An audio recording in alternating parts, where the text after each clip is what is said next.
महत्त्वाची आणि मोठी घडामोड सध्या पाहायला मिळते राजधानी दिल्लीमध्ये। या संदर्भातली आज सुनावणी सुरू होती आणि यामध्ये मोठा निर्णय घेण्यात आलाय। स्थानिक स्वराज्य संस्थांच्या निवडणुकांचा मार्ग आता अखेर मोकळा झालाय। 4 आठवड्यात निवडणुकांची अधिसूचना काढा असे आदेश आता सुप्रीम कोर्टाने दिलेले आहेत। स्थानिक स्वराज्य संस्थांच्या निवडणुका आता 4 महिन्यामध्ये घेण्याचे आदेश देण्यात आले। या संदर्भात ताजी अपडेट देण्यासाठी आपले प्रतिनिधी शिवाजी काळे आपल्या सोबत जोडले। शिवाजी, आपण पाहतोय मागच्या अनेक वर्षांपासून वर्षानुवर्ष हा निवडणुकीचा स्थानिक स्वराज्य संस्थांच्या निवडणुकांचा मुद्दा हा प्रलंबित होता। मात्र यावरती खरं तर आज या निवडणुकांचा मार्ग मोकळा झालाय। काय अधिकचा तपशील? कारण हा लोकशाहीचा विजय आहे। म्हणजे असं म्हणतात की संघर्ष जर सुरू ठेवला तर विजय आज न उद्या मिळतो। त्या पद्धतीने आज कोर्टाने देखील जे वकील आहे सातत्याने याचिकाकर्त्यांनी निवडणुका व्हाव्यात यासाठी प्रयत्न केले होते आणि त्या प्रयत्नांना अखेर यश आलेलं आपल्याला पाहायला मिळतंय।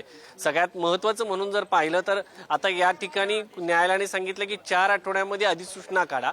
दुसरा मुद्दा यामध्ये आहे की ज्या ठिकाणी राज्य निवडणूक आयोगाला शक्य नाहीये निवडणुका घेणं तर त्या ठिकाणी त्या संदर्भामध्ये राज्य निवडणूक आयोगाकडे जायचं आहे। राज्य निवडणूक आयोग जो आहे त्या संदर्भात अर्ज दाखल करणार आहे। आता या सगळ्यामध्ये एक मुद्दा महत्त्वाचा आहे जो प्रभाग रचनेचा आहे। 227 वरून 236 मुंबईची रचना केली होती। काही ठिकाणच्या 2011च्या जनगणनेच्या ऐवजी साधारणपणे जी जनगणना वाढते त्याचा विचार करून मतदारसंघाची पुनर्रचना करण्यात आली, वॉर्डची रचना करण्यात आली होती। तर त्याच्या संदर्भामध्ये अद्यापपर्यंत कुठलाही दिलासा जो आहे तो येताना पाहायला मिळत नाही। मात्र सगळ्यात महत्त्वाचं म्हणजे जो ओबीसी वर्ग होता 2022 पूर्वी जी एक याचिका दाखल झाली त्यामुळे इम्पेरिकल डाटाचा प्रश्न निर्माण झाला। त्या याचिकेच्या अगोदरची जी स्थिती होती म्हणजे ओबीसींच्या ज्या जागा होत्या त्या जशाच्या तशा ठेवण्यात आलेल्या आहेत आणि सर्व निवडणुका ह्या ओबीसींच्या ज्या आरक्षण होतं त्या आरक्षणानुसार घेण्याचे निर्देश सर्वोच्च न्यायालयाने दिलेले आहे। त्यामुळे ओबीसींना दिलासा आहे। फक्त आता प्रश्न राहिला राजकीय पक्षांचा तो म्हणजे मतदारसंघाची पुनर्रचना कशा पद्धतीने करण्यात येईल त्याच्या संदर्भातला तर तो निर्णय जो आहे तो या ठिकाणी होताना पाहायला मिळेल आणि त्यानंतरच कळेल की आपल्याला की साधारणपणे काय निर्णय जो आहे तो होतो। त्यामुळे आजचा करण जो आहे सगळ्यात महत्त्वाचं म्हणजे निवडणुका होत आहेत हा सगळ्यात मोठा दिलासा आहे। आणि कोर्टामध्ये आज न्यायालयाने असं सांगितलं होतं की तुम्ही आरक्षण म्हणजे असं समजतात की ती एक ट्रेनची बोगी आहे, तुम्हाला जागा मिळाल्यानंतर तुम्ही कोणालाच येऊ देत नाही, हे पद्धत चुकीची आहे। आरक्षण हे समाजाच्या उन्नतीसाठी आहे आणि त्या उन्नतीसाठीचं जे आरक्षणाचा मूळ उद्देश आहे तो दुसरीकडे गेला होता। दुसरीकडे प्रशासन लोकशाही पद्धतीमध्ये जर आपण पाहिलं तर प्रशासनाचा मुद्दा जो असतो तो वेगळा असतो आणि प्रशासनाच्या दृष्टिकोनाने विचार केला तर या ठिकाणी आपण विचार केला तर भुजबळ जे आहे ते याचिकेकर्त्याचे स्वतः आलेले आहेत। छगन भुजबळ यांच्या कुटुंबातील सदस्य आहेत आणि ते आता या ठिकाणी येत आहेत। त्यांनी देखील या संदर्भात कोर्टाने नेमका काय निर्णय घेतलाय? आज अतिशय चांगला दिवस आहे। मी सुप्रीम कोर्टाचे माननीय कोर्टाचे मनापासून आभार मानतो। त्याचबरोबर आपले महाराष्ट्र राज्याचे मुख्यमंत्री फडणवीस साहेब यांचे आभार मानतो। त्यांनी सुद्धा जे आहे आपल्या शासनातर्फे जे काउन्सिल होते तुषार मेहता साहेब होते, धर्माधिकारी होते, यांना सुद्धा त्यांनी हेच सांगितलेलं होतं की ओबीसीच्या आरक्षणाला कुठेही धक्का लागता कामा नये। या संदर्भात चर्चा करण्यासाठी आपल्यासोबत भाजप नेते सुधीर मुनगंटीवार जी जोडले। सुधीरजी, पुढारी न्यूजमध्ये आपलं स्वागत आहे। प्रदीर्घ अशा प्रतीक्षेच्या कालावधीनंतर अखेर स्थानिक स्वराज्य संस्था निवडणुकींचा मार्ग मोकळा झाला। आपली काय पहिली प्रतिक्रिया? नाही, निश्चितपणे सुप्रीम कोर्टाच्या निर्णयाचं आपण सर्वांनीच स्वागत केलं पाहिजे। हा लोकशाहीची थट्टा सुरू होती की लोकप्रतिनिधी विना म्हणजे ड्रायव्हर विना गाडी चालवावी तसं लोकप्रतिनिधी विना स्थानिक स्वराज्य संस्था चालत होत्या। आश्चर्यजनक होतं। आपण लोकशाही या देशाने स्वीकारली। हजारो शहीदांनी प्राणाची आहुती देऊन लोकशाहीचा मंगल कवच तुमच्या आमच्या हाती दिला आणि काही तांत्रिक कारणांनी त्या लोकशाहीची थट्टा करण्याचं कार्य सुरू होतं। पण आज सुप्रीम कोर्टाने ती थट्टा थांबवली। कदाचित आपल्याला माहित नसेल पण याचं नुकसान महाराष्ट्राला मोठा आर्थिक झालाय। वर्षाला 3000 कोटीचे वित्त आयोगाचे स्थानिक स्वराज्य संस्थांना यायचे। 15व्या वित्त आयोगाने निर्णय केला की ज्या ठिकाणी निवडणुका नसेल त्याला पैसे द्यायचे नाही। त्याचा परिणाम काय झाला? आज वित्त आयोगाचे पैसे नाही। त्यामुळे अनेक नगरपंचायती नगर परिषदा महानगरपालिका यांना अनुदान येत नाही. अनुदान न आल्याने तिथं स्वच्छता अडचणीची आली. स्वच्छता अडचणीची आली त्यातून सुद्धा किती लोकांच्या आजाराने मृत्यू झाले असं माहित नाही. आता काही रिसर्च आपण ठेवत नाही, पण एक छोटी गोष्ट किती मोठा दुष्परिणाम करू शकते हे या निवडणुकीच्या साधारणतः केसनी बघितलं आहे. आता स्वागत केलं पाहिजे की लोकशाहीला पुनर्स्थापित करण्याचा निर्णय माननीय सुप्रीम कोर्टाने केलाय आणि आता पुन्हा एकदा लोकप्रतिनिधी लोकांसाठी, लोकांच्या हितासाठी स्थानिक स्वराज्य संस्था चालवतील असं मला व्यक्तिगत रीतीने वाटतंय. याचं मनापासून स्वागत. नक्कीच. सुधीरजी, यामध्ये आणखीन एक महत्त्वाचा मुद्दा आहे की वारंवार या मुद्द्यासंदर्भात विशेषतः स्थानिक स्वराज्य संस्थांच्या निवडणुकांना घेऊन महाविकास आघाडीच्या माध्यमातून वारंवार भाजपवरती, सत्ताधारी पक्षांवरती टीका करण्यात आली होती की वारंवार जाणीवपूर्वक या निवडणुका पुढे ढकलल्या जात आहेत कारण सत्ताधारी पक्ष या निवडणुकांसाठी अद्याप तयार नाही, असं सुद्धा सांगण्यात आलं होतं. महाविकास आघाडीचं सामान्य ज्ञान कमी आहे.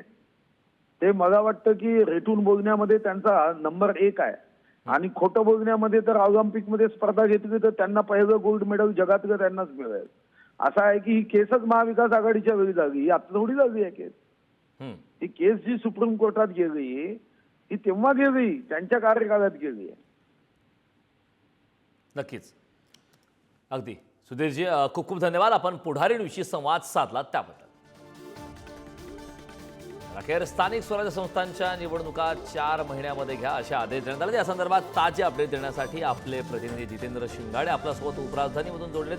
जितेंद्र, आपण पाहतोय की बऱ्याच कालावधीनंतर अखेर आता स्थानिक स्वराज्य संस्थांच्या निवडणुकांचा मार्ग मोकळा झाला. काय अधिकचा तपशील?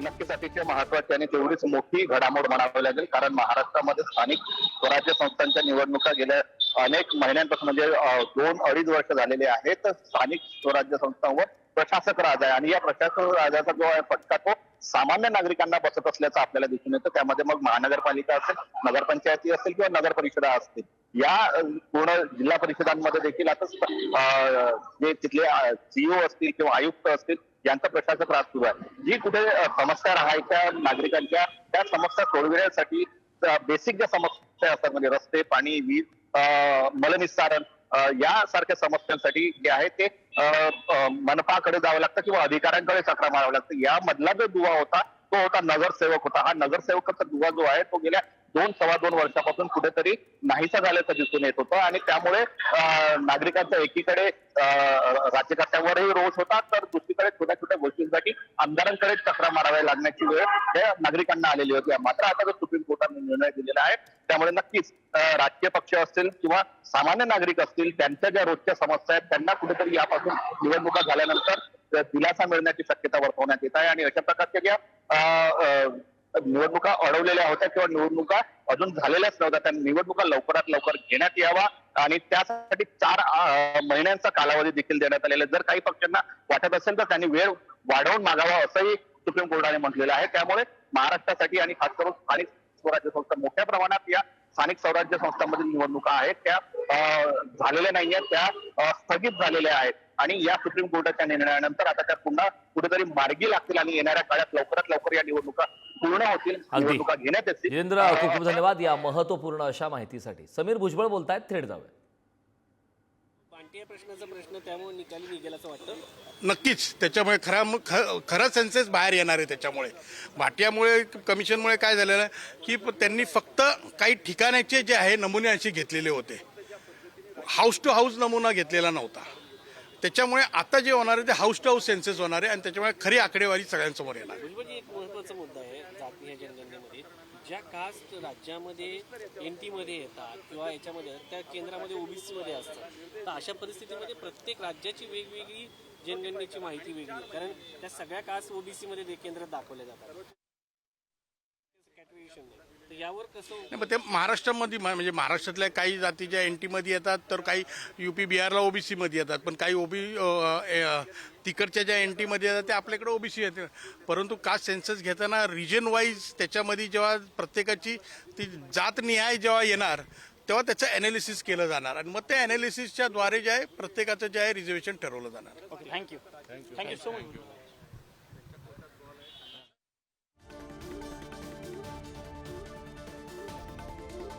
असा या निर्णयाचं स्वागत केलं पाहिजे. अखेर प्रदीर्घ अशा कालावधीपासून ज्या गोष्टीची वाट पाहत होते त्या महानगरपालिका, नगरपालिका, पंचायत समिती, जिल्हा परिषद या निवडणुका आता होणार आहेत. त्याबाबतीत मोठी अपडेट या संदर्भात चर्चा करण्यासाठी आपल्यासोबत रायगड लोकसभा मतदारसंघाचे खासदार सुनील तटकरे जोडले. सुनीलजी, पुढारी न्यूजमध्ये आपलं स्वागत आहे. मागच्या अनेक दिवसांपासून तारीख पे तारीख ज्या प्रकारचा सुरू होता स्थानिक स्वराज्य संस्थांच्या निवडणुकांसंदर्भात, आता मात्र मोठा निर्णय आला. आगामी काळात 4 महिन्यामध्ये या संदर्भात निवडणुका घेण्याचे आदेश देण्यात आले. आपली काय पहिली प्रतिक्रिया यावर?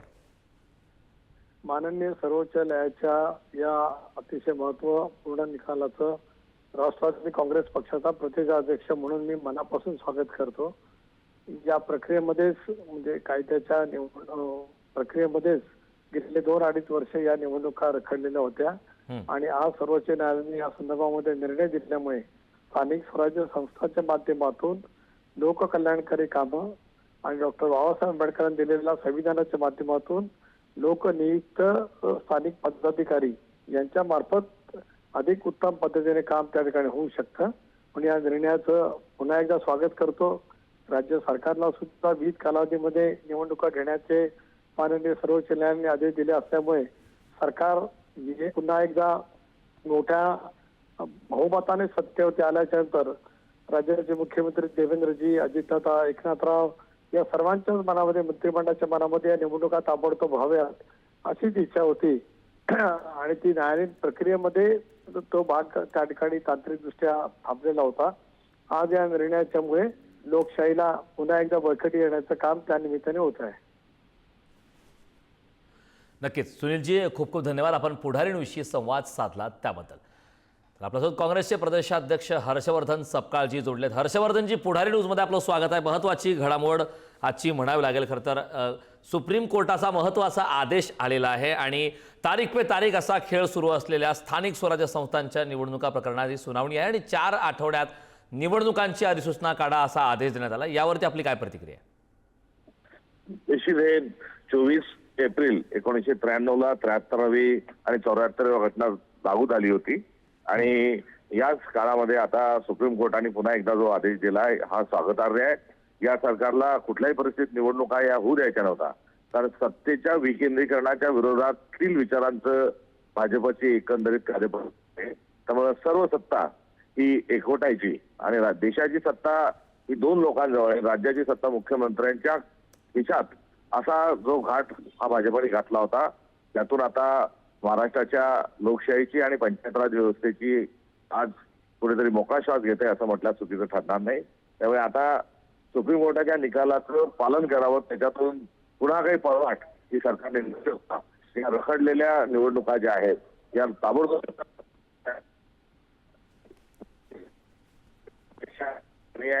यात अजून आल्यानंतर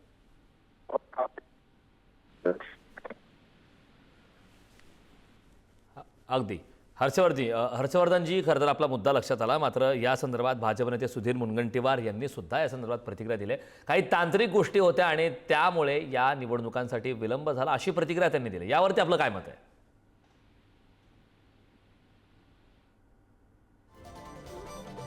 काही तांत्रिक अडचणीमुळे हर्षवर्धनजी यांच्याशी आपला संपर्क तुटलेला आहे. मात्र स्थानिक स्वराज्य संस्थांच्या निवडणुकांचा मार्ग अखेर मोकळा झाला. खरं तर देशात लोकसभा निवडणुका झाल्या, त्यानंतर विधानसभा निवडणुका झाल्या, त्यानंतर लागोपाठ स्थानिक स्वराज्य संस्थांच्या निवडणुका सुद्धा होतील अशी अपेक्षा महाराष्ट्राच्या जनतेला होती.